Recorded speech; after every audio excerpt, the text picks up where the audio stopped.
Well, I'm trying to recover this yard. Things are coming along pretty well. It was nothing but gophers and weeds a couple of months ago. Used poison, used a lot of different methods that are on the market, the smoke bombs and all that, get rid of the gophers.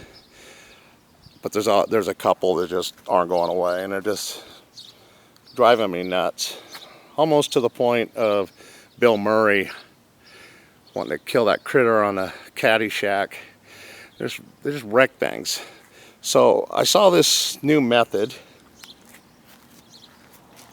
and this little booger's already come in the last 5 minutes and put some more dirt in the hole. But we're gonna do a new thing called Kill the Gopher with the lawnmower.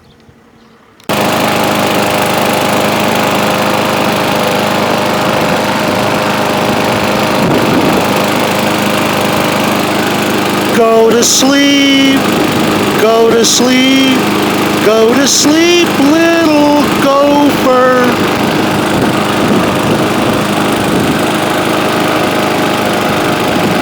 If you try this, don't burn yourself. The exhaust is hot.